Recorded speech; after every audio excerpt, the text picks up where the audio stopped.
Hi, how are you all. तो बच्चे, अगर हम इस प्रॉब्लम की बात करें तो आप ये प्रॉब्लम देखो।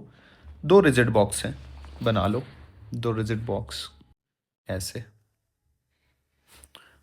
तो मैं ऐसे पार्टीशन कर देता हूँ। दो रिजिड बॉक्स मैंने ए और बी बना लिए। ठीक है जी। इसमें म्यू इज इक्वल टू 1 ए वाले बॉक्स में, और यहाँ N2 है और जिसका टेम्परेचर 2T0 है, अलग अलग हैं। और μ1, ये μ2 इज इक्वल टू 1। एक बार बना लेता हूँ मैं और फिर आपको समझाता हूँ मैं। 7/3T0 इसका इनिशियल टेम्परेचर है, ये टेम्परेचर है। मतलब क्या है, ये बॉक्स कहीं यहाँ रखा हुआ है, दो रिजिड बॉक्स, ये बॉक्स अलग रखा हुआ है। अब मैंने इनको ऐसे ला के रख दिया, ये मैंने फाइनल सिनेरियो बना दिया। ऐसे थर्मल कॉन्टैक्ट, ऐसे मैंने थर्मल कॉन्टैक्ट बना दिया। अब ये सवाल, ये थर्मल कॉन्टैक्ट ये क्या है, ये चक्कर क्या है, ये जो कहता है ना, ये thermal contact with each other, heat flows between them until the gases reaches A common final temperature.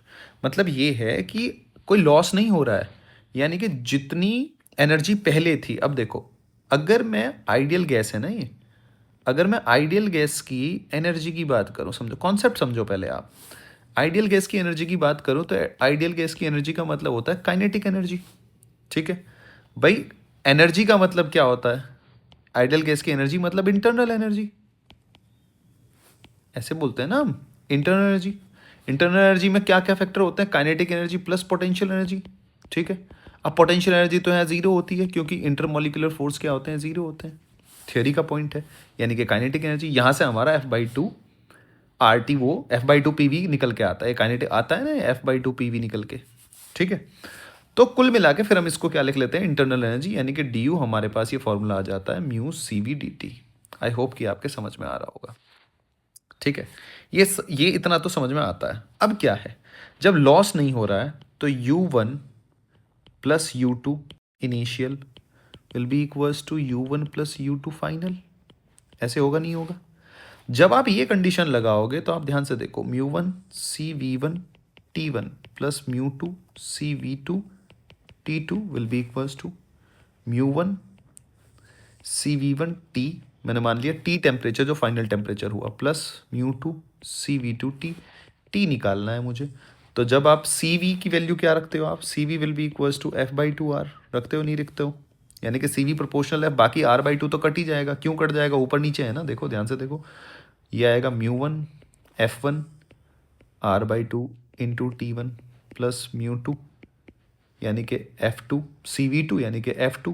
भाई अलग अलग गैस है ना, ये डाई एटॉमिक है, He हीलियम, ये मोनो एटॉमिक है। μ2 into F/2 into RT2 upon μ1 CV1 यानी कि F1/2R प्लस μ2 F2/2R। और ये सीधा याद रखते हैं, ये तो मैंने समझाया है इतना, अदरवाइज ये सीधा हो जाएगा। तो जब आप इसको यहाँ से कट करोगे, R/2 R/2 R/2 R/2 cut हो गया, यानी कि formula μ1 F1 T1 plus μ2 F2 T2 divide by μ1 F1 plus μ2 F2। ये तो मैंने सॉल्व करके दिखाया।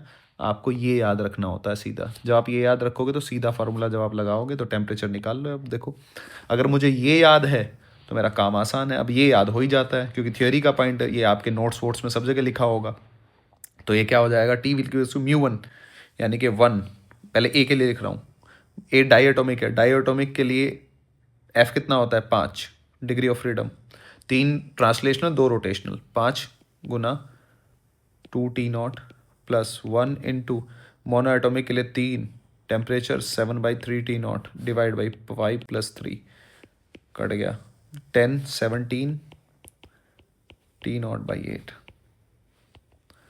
आई होप आपके समझ में आ रहा होगा मैं क्या आपको समझाने की कोशिश की है।